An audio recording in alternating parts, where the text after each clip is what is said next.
안녕하세요. 찬바람 냄새를 맡으면 괜히 울적한 기분이 드는 60대 여자입니다.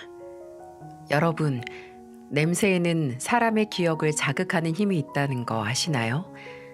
왜 음식이나 꽃냄새 아니면 누군가의 살냄새와 비슷한 걸 맡게 되면 그 냄새를 맡은 그 시절로 돌아간 것 같은 향수를 느끼게 된다고요. 옛날 화장품에서 나는 분냄새를 맡았을 때 그 시절에도 멋쟁이였던 할머니에 대한 기억이 떠오르는 것처럼 행복하고 애틋했던 시절로 돌아가기도 하지만 또 어떤 냄새는 잊고 싶어도 차마 잊어지지 않는 기억으로 돌아가기도 합니다. 제가 남편을 처음 만났을 때 맡았던 냄새는 바로 베이비 파우더 향이었어요.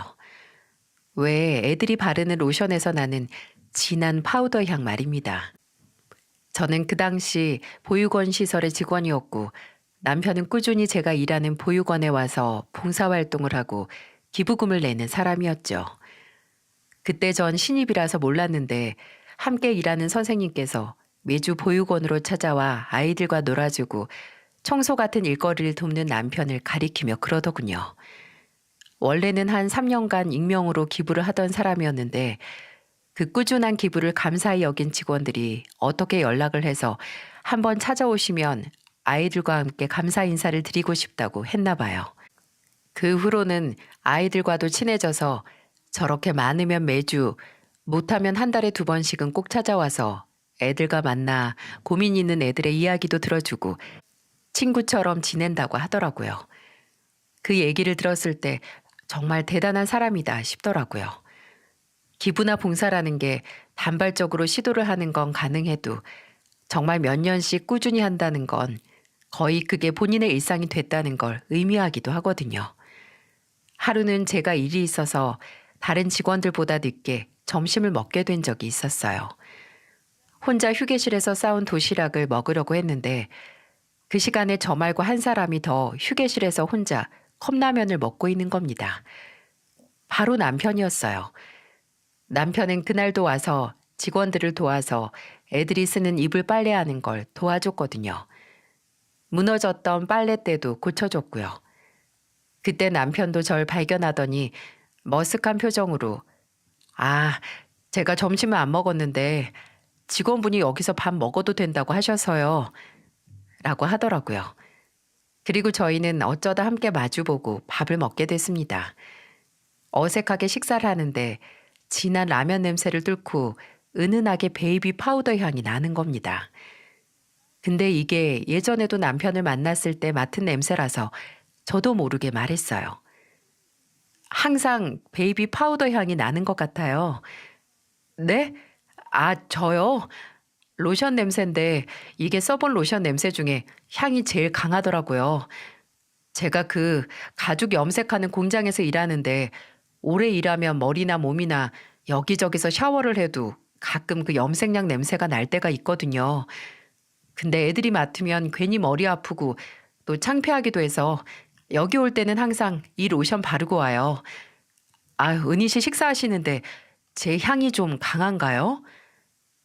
그때 저는 이 사람을 더 알고 싶다는 생각을 했습니다. 사람이 사람에게 스미는 순간 그 사람에 대해 뭐든 알고 싶어진다고 하잖아요. 그 후로는 종종 남편이 보육원에 올 때마다 함께 점심 식사를 하곤 했어요. 음식을 나눠 먹으며 서로에 대한 이야기도 나눴죠. 그리고 얼마 지나지 않아 남편 또한 이곳의 아이들처럼 보육원 출신이라는 걸 알게 됐어요. 남편은 본인이 보육원에 있을 때는 그곳 선생님들을 제외하고 본인을 돌봐줄 어른이 없었던 게 늘 가슴에 남았다고 합니다. 고민이 있으면 조언을 얻고 또래보다 일찍 시작할 수밖에 없는 사회생활에 대해 지혜를 나눠줄 그런 어른이 말이죠. 본인에게 없었던 경험을 나와 같은 어린 시절을 보내는 아이들에게는 꼭 해주고 싶어서 처음에는 기부를 시작했고 이 보육원에 초대된 후로 그 뜻을 이뤄서 기쁘다고 했어요. 미소 지으며 덤덤하게 말하는 그 말에서 남편이 그동안 얼마나 치열하게 혼자 살아왔는지 그 삶의 무게가 느껴지는 것 같아서 마음이 아렸습니다. 그리고 그때 전 이 감정이 사랑이라는 걸 알았죠. 어쩌면 저희 부부는 처음부터 저의 적극적인 구애로 인해 시작됐다고 해도 과언이 아닐 거예요. 저희는 그렇게 연애를 시작했고 만나고 1년이 지나자마자 바로 결혼을 했어요. 서울에 있는 작은 연립주택에서 신혼을 시작했고 결혼하고 몇 달 후에 큰아들이 태어나고 2년 뒤에 작은 아들이 태어났어요. 자식들은 같은 배에서 같은 부모, 각자의 유전자를 받아 태어나는데 어쩌면 그리 각기각색으로 다를 수 있는 걸까요? 저희 집 큰애는 좋게 말하면 넉살 좋고 낙천적이었다는 거고 나쁘게 말하면 참 내일 없이 사는 그런 애 같았습니다. 저희 아버지께서 큰아들과 작은아들을 보고 늘 하시는 말이 있었는데 애들은 어째 형하고 아우가 바뀌어서 태어난 것 같아? 형은 천둥벌거숭이에 동생은 묵직한 선비 같으니 말이야. 이런 말이었죠. 아버지의 말씀처럼 작은 아들은 깐난 애부터 애가 무던하고 조용했어요. 어느 정도였냐면 갓난애가 도통 잘 울질 않아서 저와 남편이 혹시 무슨 문제가 있는 건 아닐까 걱정돼서 병원에 갔던 적도 있었답니다. 큰애는 아무리 외출 전 절대 엄마 손 놓치지 말고 잘 따라와야 해 라고 주의를 줘도 어느 순간 튀어나가 한 번 밖에 나가기만 해도 저와 남편의 혼을 쏙 빼놨는데 작은 애는 다니다가 제가 먼저 손을 놔도 제 치맛자락을 꼭 잡고 단 한 번을 지 형처럼 다른 길로 샌 적이 없는 애였어요. 애가 성격이 가볍고 뻔뻔스럽긴 해도 머리가 나쁘진 않아서 큰애는 학창 시절부터 공부를 잘했어요. 잔머리만큼 공부머리도 있었던 거죠. 작은 애도 지 형만큼은 해서 큰아들은 일찍 시험을 쳐서 공무원이 됐고 작은 아들은 그 업계에선 꽤 유명한 회사에 입사를 했습니다. 제각기 다른 성격이지만 그래도 두 아들이 장성해서 사회인으로서 제 역할을 하니 더 바랄 게 없었죠. 큰애가 중학교에 들어갔을 때 남편과 함께 모은 돈으로 백숙집을 차려 장사를 시작했을 때도 작은 애가 대학에 들어갔을 때 드디어 아파트로 이사를 해서 우리 집이 생겼을 때 느꼈던 행복도 아들들이 커서 일자리를 갖고 결혼을 할 때 느꼈던 성취감과 행복에 비할 게 아니었어요. 큰아들은 취업을 하고 얼마 안 가서 바로 결혼을 했는데 고시를 준비할 때 저도 남편도 큰아들이 만나는 사람이 있다는 건 얼추 눈치를 채고 있었어요. 가끔 전화 통화하는 걸 듣거나 외박을 한다고 할 때마다 부모로서 눈치가 있잖아요. 그래서 한번 같이 공부하는 친구면 집에 엄마 아빠 식당에 한번 데려오라고 했죠. 공부하는데 든든하게 백숙으로 몸보신하면 좋지 않냐고요. 근데 큰아들은 끝까지 공부하는데 무슨 연애냐고 잡아떼더라고요. 근데 시험에 합격 후 발령이 떨어지고 1년도 안 돼서 결혼할 사람이라고 큰며느리를 데려왔을 때 어차피 취업하면 바로 결혼할 거면서 숨겼냐고 하니까 큰아들은 제게 따로 말하더군요. 그때는 확신도 없었고 여자가 나 고시 공부하는 걸 끝까지 기다릴 줄은 몰랐다고 그렇게 말했어요. 큰며느리는 그 당시 일반 중소기업에 다니고 있었는데 솔직히 첫인상이 그리 좋진 않았습니다. 인상이 좀 차갑다고 할까요? 사람이 뭔가 상성에 안 맞는 성격은 대화를 조금만 나눠도 느껴지잖아요.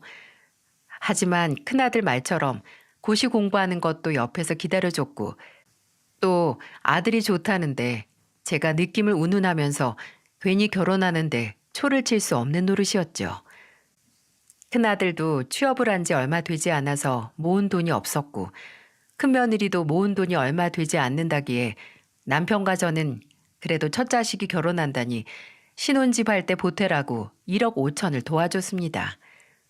큰며느리의 친정은 경상도 시골 마을이었는데 큰아들에게 듣기에는 형편이 넉넉지 않아서 큰며느리도 그동안 일하면서 번 돈을 친정의 생활비로 보냈었다고 해요. 그래서 일찍 취업을 했어도 모은 돈이 크지 않았다고. 그러니 친정에 결혼할 때 지원을 바랄 수도 없었다고요. 그래도 큰며느리는 어머님 아버님께서 도와주셔서 마련한 신혼집 채울 수 있는 혼수는 책임질 수 있다고 하더군요. 본인의 상황을 탓하지 않고 당장 할 수 있는 일에 집중을 하는 모습이 기특했어요. 큰아들이 결혼하고 연년생 손자 손녀를 낳은 4년 뒤에 작은 아들도 결혼을 했는데요. 작은 아들은 큰아들보다 일찍 취직을 했지만 조금 더 경제적으로 자립을 한 후 결혼을 하고 싶다고 형보다 늦게 결혼을 한 편이었죠. 그래도 결혼 전 종종 결혼 생각을 하고 있는 아가씨를 데리고 제 식당에 찾아왔어요. 작은 아들의 결혼 상대는 경찰로 일하고 있는 아가씨였는데 처음 작은 아들이 경찰을 만난다고 했을 때 솔직히 좀 놀랐어요. 그래도 범죄자를 상대하는 경찰인데 며느리가 좀 거칠고 무섭지 않을까 참으로 단순한 상상을 한 거죠. 근데 막상 작은 아들이 작은 며느리를 데리고 왔을 때 저도 남편도 다른 의미로 놀랐어요. 아니, 너무 순하고 귀엽게 생긴 아가씨를 데리고 온 거예요. 어떻게 저렇게 아직도 애기 같은 얼굴로 그 흉악한 범죄자들이나 불황당들을 상대할까 걱정이 될 정도로 제가 상상했던 경찰과는 완전 다르더라고요. 작은 아들도 제가 작은 며느리를 보고 아이고 너무 말랐다. 일하면서 다치진 않아요? 더 많이 먹고 튼튼해야지. 라고 말하니 엄마가 며느리를 보고 하는 생각을 눈치챘는지 이런 말을 하더라고요. 엄마, 미나가 아직 애기처럼 보여도 체력 검사했을 때 동기들 중에 점수가 제일 높았고 또 고등학교 때부터 운동을 해서 유도 2단에 합기도 3단이에요. 저 순한 얼굴에 속으면 안 돼요. 저 그런 오해 많이 들어요, 어머님. 근데 이래봬도 저희 아버지 닮아서 통뼈라서 튼튼하고요. 생긴 것보다 담도 세고 깡도 있어요. 그리고 오늘 어머님이 푹 고아주신 백숙 먹으니까 더 힘이 나는 것 같으니까 전혀 걱정 안 하셔도 돼요. 아예 소매를 걷어서 팔에 알차게 자리 잡은 근육까지 보여주는 작은 며느리를 보면서 저도 남편도 웃음을 터뜨릴 수밖에 없었어요. 대단하다고, 대한민국의 치안을 잘 부탁한다고 박수를 쳐줬죠. 근데 작은 며느리는 스스로 말했던 것처럼 깡이 좋더라고요. 제가 명절 때 큰애, 작은애 다 집에 모일 때마다 조마조마했었던 게 참 큰 며느리가 작은 며느리에게 괜한 형님 노릇을 했다는 거였어요. 다른 것도 아니고 작은 며느리의 직업으로 시비를 건 거죠. 종종 무거운 짐을 옮길 때마다 제가 아들들을 부르려고 하면 작은 며느리가 어머님, 제가 있는데 왜 불러요? 라고 하며 또 팔을 걷어붙이고 무거운 물건을 척척 날랐어요. 그럼 그 모습이 너무 귀엽고 대견해서 아유 그래 우리 경찰 며느리 있었지. 역시 유단자는 다르다 달라. 라고 입에서 마구 칭찬이 나갔죠. 근데 그러면 옆에서 보던 큰며느리가 괜한 시비를 걸곤 했어요. 아유 동서는 그거 얼마나 무겁다고 팔까지 걷어붙여. 진짜 오버라니까. 어차피 경찰 체력장 기준 여자 남자 엄연히 다른 거 다 아는데 굳이 여경이라고 센 척할 필요 없어 동서. 큰며느리가 이렇게 산통 깨는 소리를 하면 참 왜 저러나 싶었는데 작은 며느리는 무례하고 다소 무식한 말에 얼굴색 하나 안 변하고 오히려 웃으면서 그러더라고요. 형님, 그럼 저랑 팔씨름 한번 해보실래요? 진짜 센 척인지 아닌지? 작은 며느리의 도발에 큰 며느리는 덥석 그래 한번 해보자 라고 넘어갔고 그 결과는 처참했죠. 저는 큰 며느리의 팔이 반대로 꺾이는 줄 알았습니다. 아프다고 너무하다고 우는 소리를 하는 큰 며느리에게 작은 며느리는 어머 죄송해요. 진짜 약하게 했는데. 그러니까 형님 원래 유단자한테 괜히 시비 거는 거 아니라니까요. 하면서 웃더라고요. 평소에는 큰 며느리가 제가 들어도 왜 저럴까 싶은 시비를 걸곤 하는데 그때마다 작은 며느리는 네네 하고 그냥 넘어가는 편이었거든요. 근데 본인 직업을 조금이라도 깎아내리는 건 아무리 형님이어도 참지 못했나 봅니다. 큰 며느리의 팔목이 걱정은 됐지만 그래도 작은 며느리의 그런 직업에 대한 자부심과 자신감은 참 좋게 보였어요. 그렇게 작은 아들과 작은 며느리가 결혼하고 2년 뒤에 엄마 아빠를 절반씩 쏙 빼닮은 아들을 낳고 또 시간이 흘렀습니다. 저와 남편의 식당도 처음에는 테이블 7개로 시작을 했다가 그맘때쯤 옆에 가게를 터서 확장을 할 정도로 장사가 순탄히 잘 됐고 애들도 각자의 가정에서 성실하고 충실하게 잘 지내는 것 같았어요. 때는 가을이었습니다. 남들보다 건강에 관심이 많아서 늘 제 영양제를 챙겨주며 본인 영양제도 빠지는 날 없이 먹고 새벽에 일어나 운동하고 저보다 일찍 식당에 나가 오픈 준비를 하던 남편이 결혼 생활 40년을 채우지 못하고 암 말기 판정을 받았습니다. 저도 애들도 그렇게 영양제 100번 챙겨 먹는 것보다 1년에 몇 번 건강검진하는 게 도움된다고 같이 병원을 가자고 해도 나는 젊었을 때부터 병원에 가보질 않은 사람이야. 라고 본인의 건강 상태에 한 채 의심도 없던 그런 사람이었어요. 근데 그런 남편이 어느 순간 몸무게가 눈에 띄게 줄어들고 식사를 잘 하지 않더라고요. 요새 침 삼키기가 힘들어서 장기침이 늘었다는 말에 저는 남편을 거의 끌다시피 병원으로 데려갔는데 남편이 글쎄 식도암 말기랍니다. 남편은 바로 항암 치료를 시작했고 저는 정말 지푸라기를 뜯어잡는 심정으로 남편에게 매달려 간병을 했어요. 식당은 기존에 있던 직원들에게 사정을 말해 부탁을 했고 손이 모자랄 때는 작은 아들이나 며느리가 쉬는 날 나가 돕곤 했습니다. 남편이 집에서 절반, 병원에서 절반 투병 생활을 할 때 작은 아들은 매일같이 전화를 해 아버지 몸 상태를 확인했고 식당에 나가지 않은 주말이면 찾아왔습니다. 물론 작은 며느리도 저 쉬라고 와서 교대를 해주곤 했고요. 큰아들은 뭐 사정이 있긴 했습니다. 그맘때쯤 큰며느리가 회사를 그만두고 대학로에 술집을 차렸거든요. 자리 잡기 전까지 큰아들도 쉬는 날 가서 돕는다고 작은 아들만큼은 투병 중인 아버지를 보러 오지 못했죠. 하지만 남편은 크게 개의치 않았어요. 남편은 본인에게 얼마 시간이 남지 않았다는 걸 알았지만 초조해하지 않았습니다. 본격적으로 병원에 입원을 해서 항암 치료를 받을 때 남편이 입버릇처럼 하던 말이 있었어요. 잘 살았다. 잘 살았어. 정말 몸뚱이 하나 있었는데 이 정도면 나도 참 잘 살았지. 라고 고개를 끄덕이며 혼잣말처럼 되뇌었어요.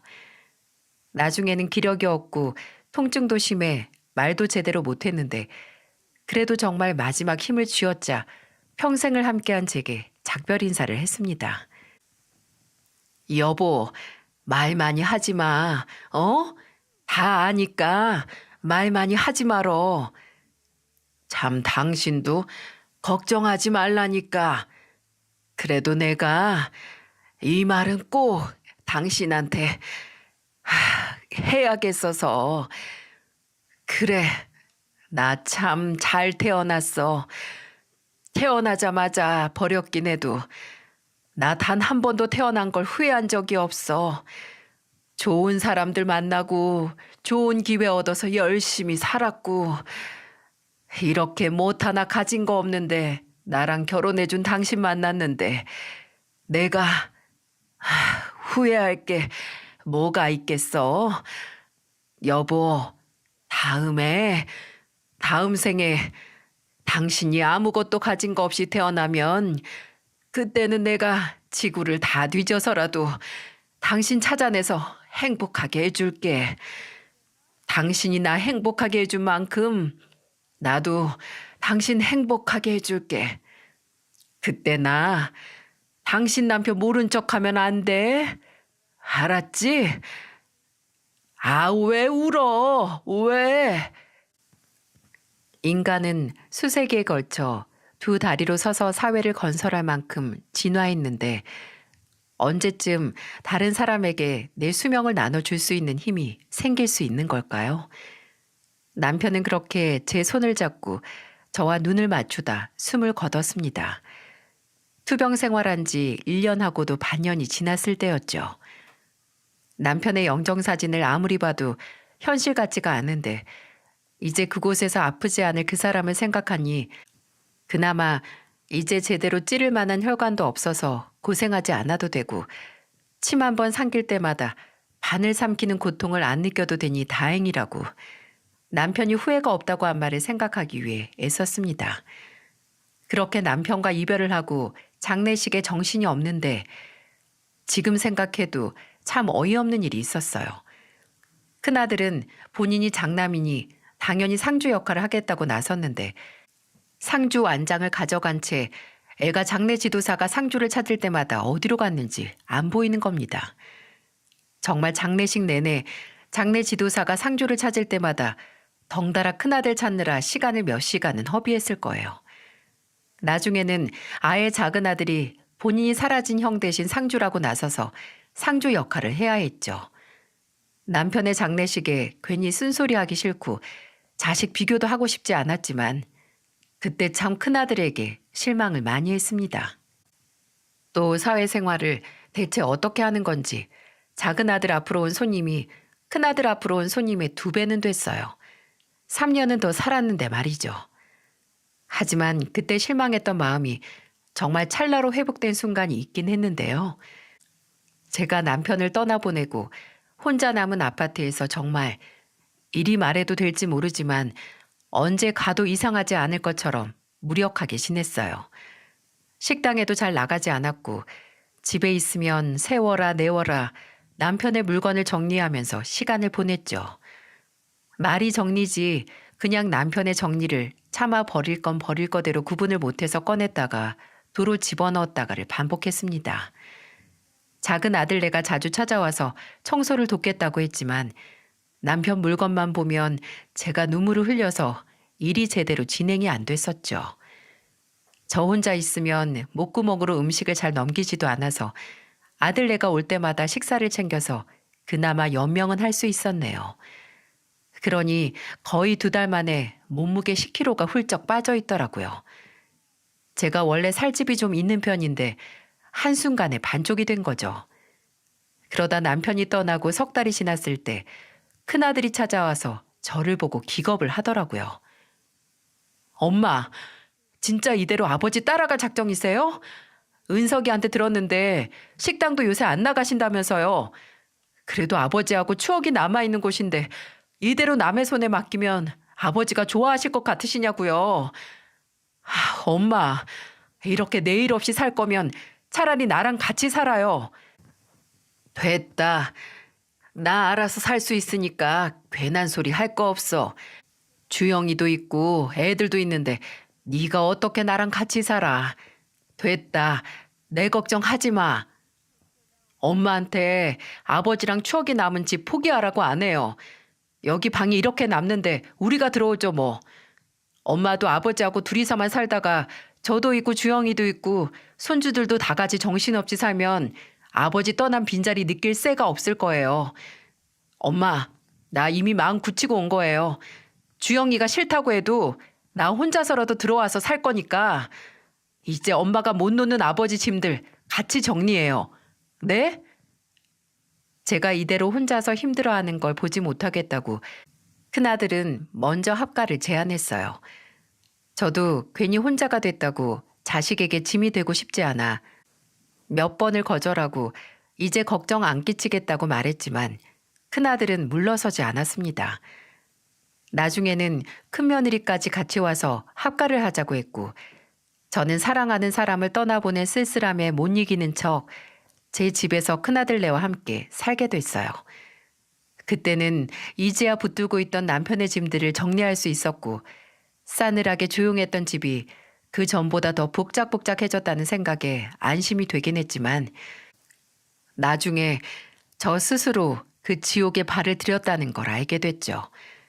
살아보지 않으면 그 사람에 대해 제대로 알 수 없다고 하잖아요. 큰아들은 제가 낳고 키워서 어느 정도 어떻게 생활을 하는지 알고 있었는데 큰며느리는 같이 살고 나서야 어떤 습관을 갖고 있는지 알게 됐죠. 일단 참 위생 개념이 신기하더라고요. 화장실 청소는 어차피 샤워하면서 물 쓸 때 같이 되는 거 아니냐며 따로 청소를 안 한다는 겁니다. 제가 물 때는 때가 아니냐니까 아니래요. 아휴, 처음 큰아들 내가 집에 들어오고 나서 며칠 후 거실 화장실의 상황은 지금도 기억하기 끔찍하네요.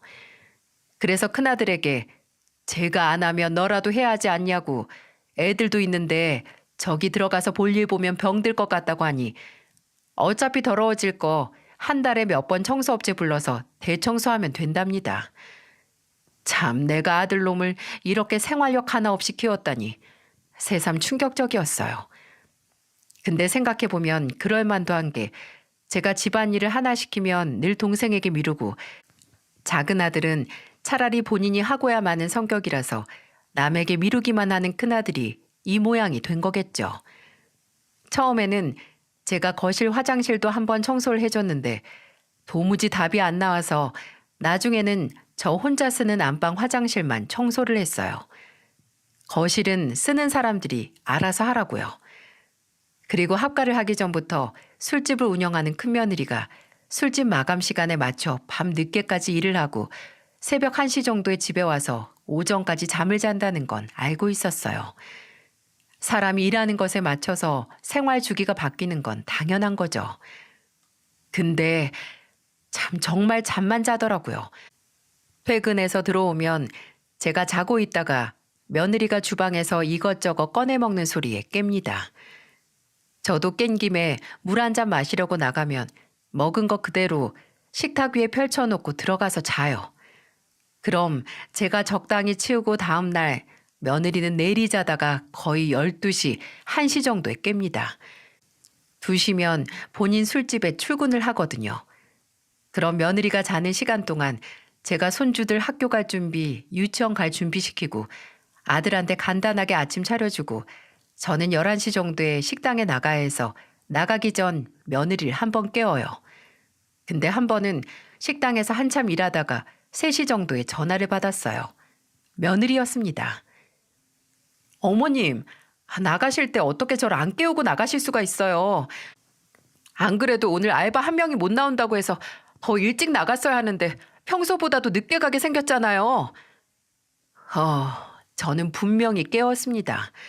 제가 일어나라고 했을 때 사람을 목이 좋듯 손을 흔들며 알았다고 깰 거라고 했던 건 며느리 본인이었어요. 예, 나는 분명히 나 나가기 전부터 너 3번은 더 깨웠어. 생사람 잡지 마라. 그리고 네가 지금 몇 살인데 여직 학교 다닌 애처럼 깨워줘야 깨니? 네 딸 수정이도 깰 시간 되면 알아서 깨는데. 근데 네 말처럼 급하진 않나 보다.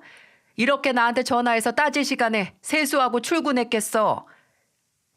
같이 살아서 내가 편해진 건지 아니면 진짜 내가 만만한 건지 분간이 안 되더군요. 하지만 정말 문제는 따로 있었어요. 같이 산 지 반년이 지나갈 때쯤 아들이 제게 돈을 빌려달라고 하더군요. 그것도 적은 돈이 아니고 5천만 원이라는 거금을 말이죠.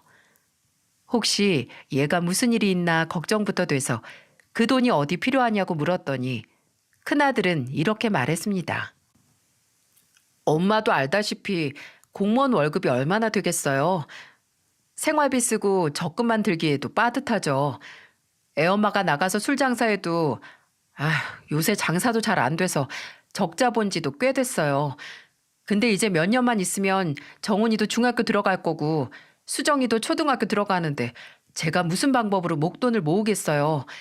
그렇다고 도박이나 주식을 하는 건 아니니까 걱정 마세요. 친구 녀석한테 확실한 정보 듣고 사업에 투자하는 거니까 1년도 안 돼서 이익 날 거고 그럼 바로 엄마 돈부터 갚을게요.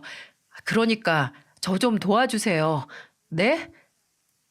그 말을 듣는데 못 믿었다가도 본인들도 어느 정도 희생해 가면서 나랑 같이 사는데 도울 수 있을 때 도와야 하지 않겠나 싶더라고요.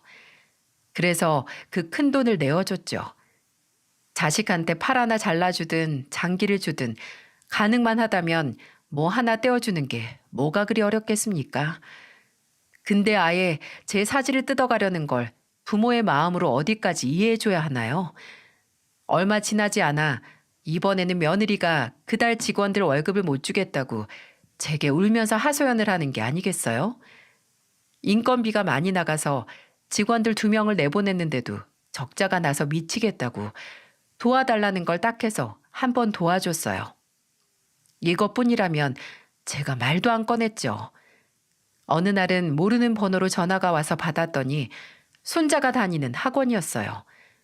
2달째 학원비가 밀렸는데 어머님 아버님이 전화를 안 받아서 비상용으로 어머님께서 알려주신 번호로 전화를 걸었다는 겁니다. 다음 나비빌까지는 꼭 돈을 넣어달라고요. 아휴, 이제는 손주 녀석 학원에까지 제 휴대폰 번호를 팔아서 학원비를 내게 할 작정이었던 거예요. 처음에는 너무 괘씸해서 학원에 전화해 며느리 술집이나 아들이 일하는 직장 전화번호까지 알려줘서 학원비를 받아내라고 하려고 했어요. 근데 행여 손자가 학원비 밀렸다고 학원에서 불이익이라도 받을까 일단 돈부터 내긴 했습니다.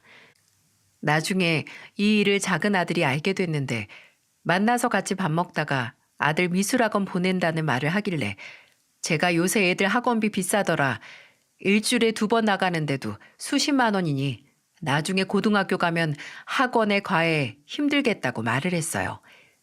근데 그때 작은 며느리가 어떻게 금액을 그렇게 자세히 아시냐고 묻는 겁니다.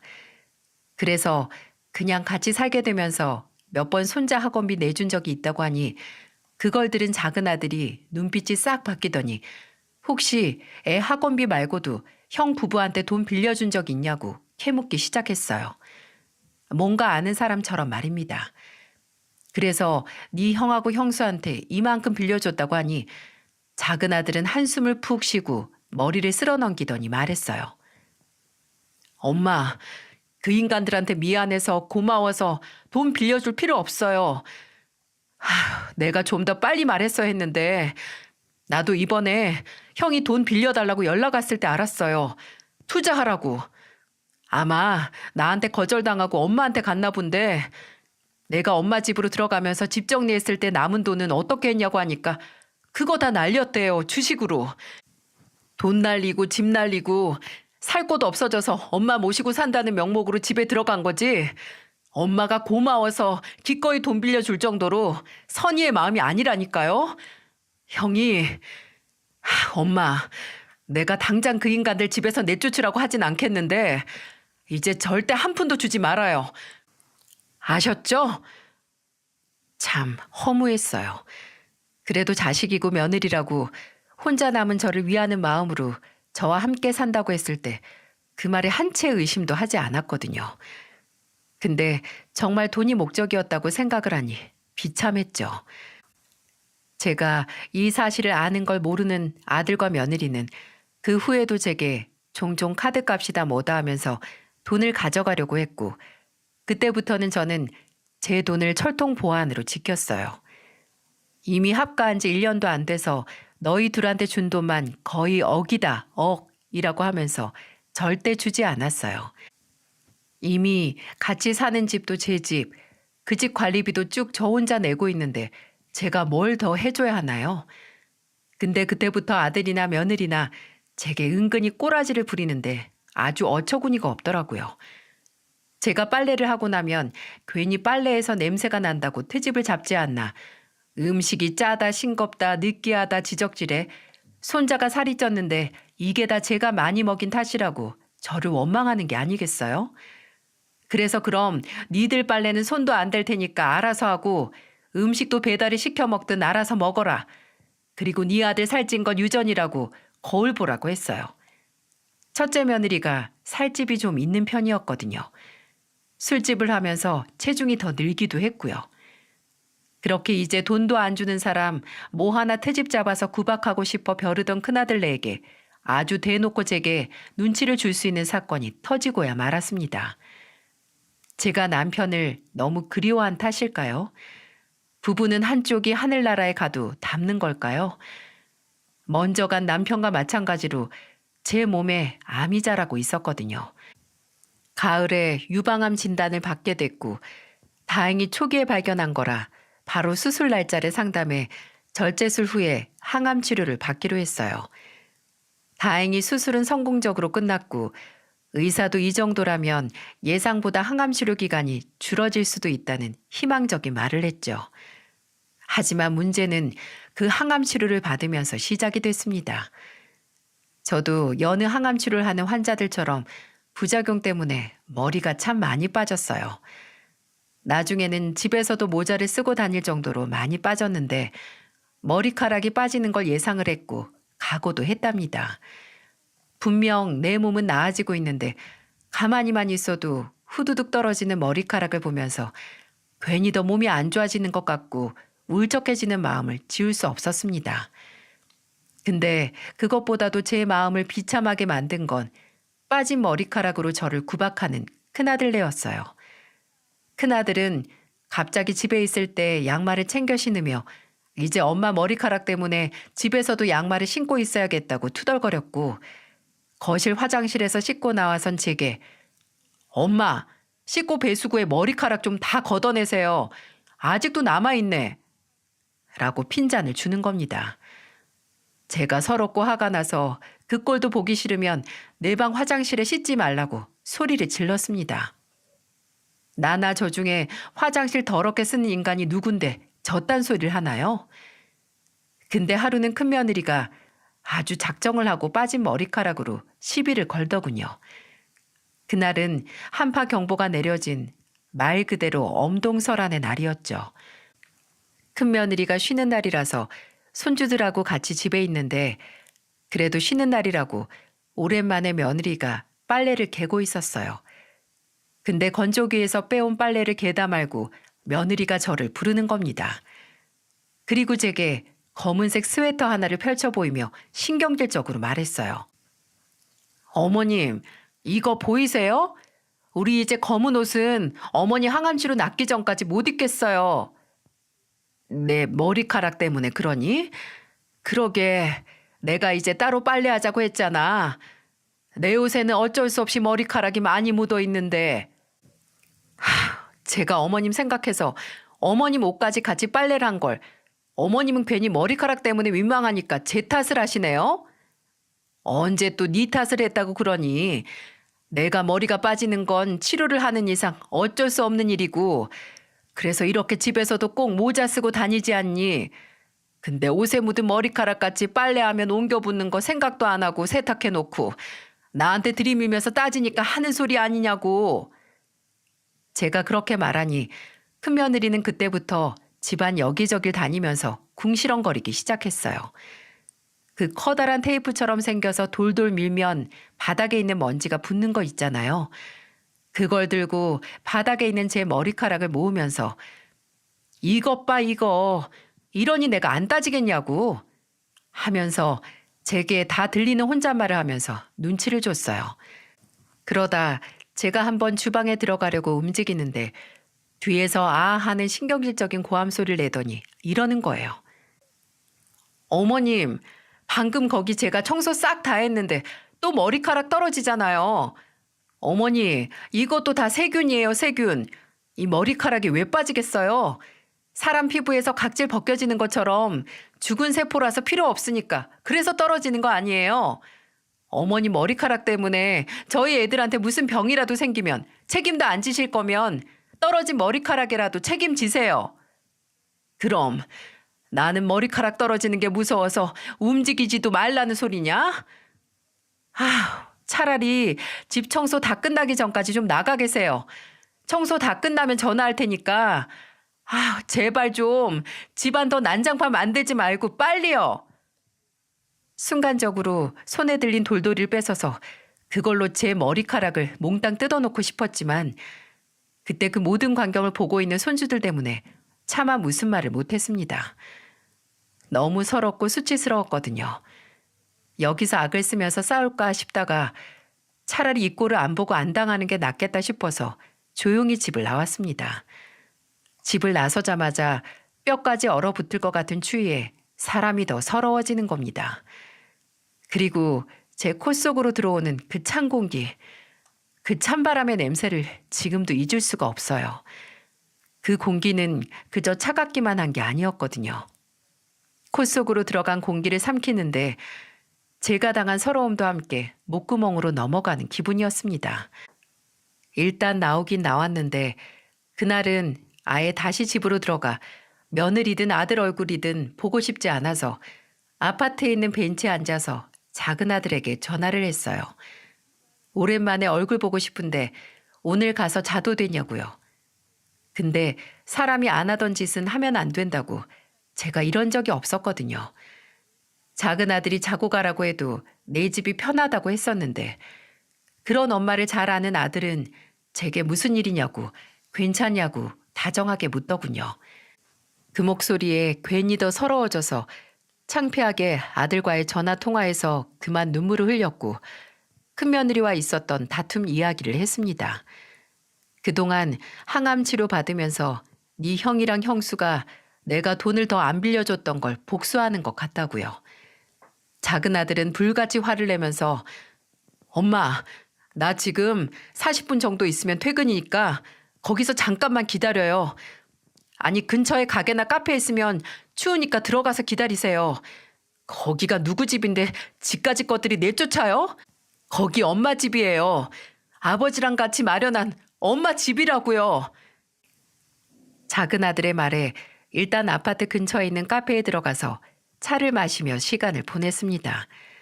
작은 아들이 온다니까 안심이 되면서도 얘가 지 형이랑 형수랑 괜히 큰 싸움하지 않을까 싶어서 불안하기도 했어요. 작은 아들은 1시간 정도 뒤에 도착을 했고 제 손을 잡고 무서운 얼굴로 다시 집으로 향했습니다. 이미 시간이 지나서 큰아들도 퇴근을 해서 집에 와 있는 상태더라고요. 아까 이 집에서 있었던 일을 아는지 모르는지 큰아들은 제가 작은 아들 손을 잡고 나타나니 왜 둘이 같이 오냐고 의아한 표정으로 물었고 절 내쫓았던 큰며느리는 입을 꾹 다물고 있었죠. 작은 아들은 그 2명을 번갈아 쳐다보고 고함을 쳤습니다. 형은 상식이 있는 사람이야? 없는 사람이야? 도대체 왜 어렸을 때부터 인간이 그따위냐고? 뭐? 이게 미쳤나? 왜 다짜고짜 형님한테 큰 소리야? 잘나신 형님 마누라가 항암 치료 받는 엄마 머리카락이 세균이고 병 옮긴다고 이 추운 날 집에서 쫓아냈대. 이게 말이 돼? 이 집이 누구 집인데 집 날려서 얹혀 사는 객식구가 주인을 쫓아내냐고. 형수님, 말 좀 해보세요. 들어보니까 아까 우리 엄마한테는 제정신으로 못할 소리 잘하셨던데 왜 닫아야 할 땐 안 닫고 열어야 할 때 합주기 마냥 그러고 있어요? 야, 너 네 형수한테 그게 무슨 말버릇이야? 아무리 그래도 이 사람이 네 형수야, 형수. 네 형님하고 같이 사는 사람이라고. 그리고 솔직히 네가 같이 안 살아서 모르지 엄마 머리카락이 많이 빠지긴 해서 형이랑 같이 살면 뭐 집에 방 내어주고 돈까지 빌려주는 애 싹 다 있고 원하는 대로 돈 더 안 줬다고 이렇게 사람한테 함부로 대해도 돼? 그것도 시어머니한테? 야, 강두서, 너 진짜 그러고 살지 마라. 아무리 네 마누라가 귀해도 너 낳고 길러준 네 엄마가 우리 어머니가 본인 집에서 며느리한테 내쫓기기까지 했는데 그딴 소리가 입 밖으로 나와? 아, 이게 하다하다 하니까 진짜? 그렇게 큰아들과 작은아들 사이에 싸움이 불에 장작을 넣은 것처럼 활활 타오를 때쯤 그 불을 대형 화재 수준으로 키울 기름 같은 존재가 집에 도착했어요. 바로 작은 아들의 연락을 받고 출동한 작은 며느리였죠. 작은 며느리는 집에 들어오자마자 아무 소리 않고 큰아들 뒤에 숨어 입을 다물고 있는 큰며느리에게 성큼성큼 다가갔어요. 그리고 그 순간 눈으로 봐도 대체 이게 무슨 일이 일어난 거지? 의심할 만한 광경이 펼쳐졌습니다. 작은 며느리가 큰며느리를 들쳐매서 소파로 향하더니 소파 위에 큰며느리를 그대로 내리 꽂아버린 거예요. 이걸 엎어치기라고 하나요? 저도 경악을 했고 큰아들도 경악을 했고 그걸 당한 큰며느리도 충격과 아픔에 소리도 못 내고 입만 벌리고 있더라고요. 정작 당사자인 작은 며느리는 얼음장과도 같은 차가운 표정이었죠. 재수 씨, 이게 지금 뭐하는... 아주버님은 조용히 해요. 부부가 나란히 바닥에 드러눕기 싫으면. 야, 너 내가 말했지? 유단자한테 괜히 덤비지 말라고. 내가 그 말을 장난으로 한 거 같냐? 그때 꺾인 팔목처럼 허리도 한번 꺾여볼래? 뭐? 세균? 난장판? 이 집의 진짜 세균은 우리 어머니 머리카락이 아니라 고마운 줄도 모르고 얹혀 사는 네 가족이야, 가족. 굴러들어온 돌이 박힌 돌 뺀다고 누가 누굴 이 추위에 쫓아내. 너무 아파. 동서 경찰이야, 경찰. 일반 시민상들이 이게 뭐 하는 짓이야. 나 이거 고소할 거니까 동서 경찰 배지 뗄 생각이나 해? 해라 해. 난 널 노인학대로 어머님이랑 같이 고소할 거니까 어디 진짜 난장판 한번 만들어 보자. 야, 어차피 고소당하는데 어디 한 군데 진짜 부러뜨려 줄까? 야, 말이면 단줄 아냐? 야, 너 이리 와봐. 작은 며느리가 누워있는 큰 며느리에게 위협적으로 다가가자 큰아들이 그걸 보고 가만히 안 두겠다는 양 작은 며느리에게 팔을 뻗었어요. 그랬더니 작은 아들이 큰아들의 팔을 휙 낚아채 당기더니 말했죠. 야, 너 미나한테 손끝만이라도 대봐. 내가 가만히 안 둘 테니까. 너나 네 마누라 둘 다 조금이라도 인간의 길을 포기하고 싶지 않으면 이 집에서 당장 나가. 오늘이라도 당장. 그리고 제발 엄마 좀 그만 괴롭혀 좀. 야, 네가 이래서 안 되는 거야. 똑똑한 척은 맨날 혼자 다 하는 놈이 그렇게 본질을 모르냐? 우리 엄마를 그렇게 몰라? 네가 암만 이리 착한 척 고고한 척해도 엄마는 나 못 버려. 애초에 아버지 돌아가시고 같이 살자고 했을 때 받아들인 게 엄마인데 엄마가 다시 혼자 사시겠냐? 그렇죠, 엄마? 내가 딱 엄마가 나가라고 하면 나가지. 고작 네가 이렇게 나온다고 나갈 것 같아? 나가라. 뭐라고요? 엄마, 지금 뭐라고 했어요? 어떻게든 본인에게서 엄마를 지키려는 동생을 조롱하면서 엄마는 나를 절대 못 버린다 호언장담하는 큰아들의 밉살 맞은 얼굴이 어찌 그리 꼴보기가 싫던지 정말 저게 내 배 아파 낳은 나나 내 남편의 자식인지 의문이 들다 못해 자책감까지 들었습니다. 어떻게 해서라도 저놈의 아나무인한 행동을 끝내야겠다 싶어서 저는 큰아들 말론 제가 절대 하지 못한다는 말을 입 밖으로 내뱉었어요. 순간 나가라 라는 제 한마디에 집안은 조용해졌고 잘못 들었겠지 싶어 제게 고개를 숙여 반문하는 큰아들에게 다시 한번 말했어요. 나가라고 당장. 너랑 네 마누라 애들 다 데리고 나가라고. 엄마 지금 은석이 믿고 그러는 거예요? 헛소리 하지 말어. 네 엄마를 뭐로 보고 그딴 소리를 해? 사람 병균 세균 취급하는 며느리나 엄마를 멍청한 집주인이나 물주로밖에 안 보는 아들놈하고 사느니 차라리 혼자 사는 게 훨씬 낫다. 혼자 살면서 외로움을 느끼는 것보다 아들 내외하고 살면서 비참함 느끼는 것보다 훨씬 나아. 그러니까 꼴에 혼자 사는 엄마 걱정한다 구구절절 입 놀리지 말고 나가. 나 내일까지 못 기다린다. 주영이 네가 아까 청소 다 할 때까지 나가라고 했지? 내가 아주 니들 이삿짐 정리할 때까지 밖에 나가 있어 줄 테니까 당장 짐 챙겨서 내 집에서 나가. 살다 온몸이 부들부들 떨릴 정도로 소리를 질러본 건 처음이었어요. 큰아들네는 뻥쪄서 처음엔 제 말을 믿지도 받아들이지도 못했고 작은 아들네는 저를 진정시킨 뒤 저를 도와서 큰아들네에게 법적으로 내쫓기 전에 니들 발로 나가라고 했죠. 그렇게 저를 원망하고 어떻게 이럴 수 있냐 울고불고 나중에는 협박까지 하던 큰아들네는 한 달도 안 돼 정말 집을 구해 이사를 나갔습니다. 아직 병원 갈 일도 많으면서 혼자 어떻게 지내려고 하시냐고 해서 어차피 병원 따라간 적도 손에 꼽으면서 이제 와서 효자인 척 하지 말라고 했어요. 병원 셔틀도 있고 택시 타도 된다고 차라리 남의 차가 더 편하다고 했습니다. 물론 작은 아들도 지 형에게 내가 있으니 괜한 걱정 말고 형이랑 형 딸린 19살 집이나 구하라고 했죠. 처음에는 갈 곳이 없어서 애들 엄마 식당 쪽방에서 내 식구가 지낼 거라고 엄마는 정말 그런 걸 원하냐고 해서 내가 원한 게 아니라 네 놈이 자초한 일이라고 했는데 그래도 어떻게 대출을 받았는지 아니면 제게 돈 없다고 하더니 목돈을 꿍쳐두고 있었는지 방 2개 있는 집을 월세로 들어갔다고 하더라고요.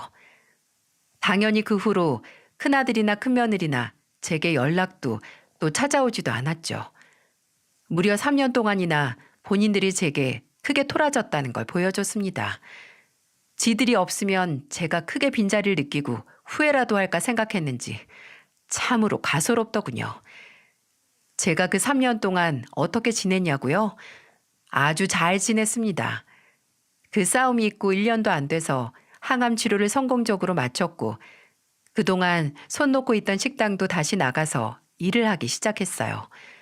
물론 병원은 아직까지 주기적으로 다니고 있고 식당도 일주일에 4번 정도 출근하지만 그전보다 삶의 질은 말도 못하게 올라갔어요. 남편과의 추억이 있는 식당은 감사하게도 그 어려운 코로나 시국을 이겨내기도 했고요. 근데 큰며느리의 술집은 아니었나 봅니다. 작년 중순에 큰아들에게 연락이 왔습니다. 처음에는 다짜고짜 전화를 해서 그러더군요. 몸은 좀 어떠시냐고.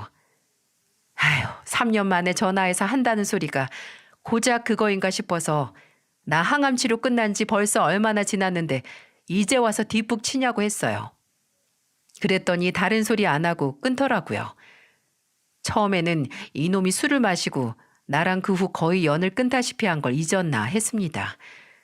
그런데 그 후로도 몇 번씩 전화를 해서 시덥지 않은 안부를 묻는 게 아니겠어요? 이제 큰며느리 걔까지 합세를 해서 제게 마치 아무 일 없었던 것처럼 연락을 하기 시작하길래 제가 까놓고 말을 했어요. 대체 용건이 뭐냐고 말이죠. 그랬더니 큰아들이 무게를 잡고 진지하게 말하는 겁니다. 이제 엄마랑 화해하고 다시 얼굴 보고 지내고 싶다고요.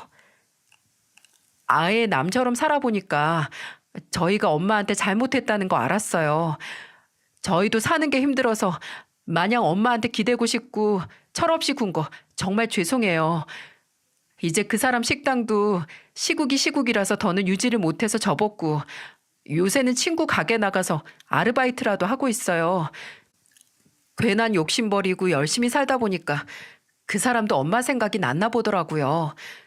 엄마, 저희 정말 괜히 상황이 아쉽고 엄마한테 더 뭐든 뜯어내려고 이러는 거 아니에요. 정말 엄마가 그리고 가족이 그리워서 이렇게 용기 내는 거니까 제발 한 번만 용서해 주시고 기회를 좀 주세요. 큰아들답지 않은 꽤나 진솔한 말에 정말인가 싶었지만 저는 그때도 겨울만 되면 그날의 기억이 떠오르는지라 쉽게 마음을 열 수 없었습니다. 그래서 그 마음이 찐이라면 말뿐이 아니라 증명을 하라고 했죠. 너나 걔나 정말 돈 문제가 아니라면 말만 하지 말고 시간하고 돈 투자해서 증명해봐라.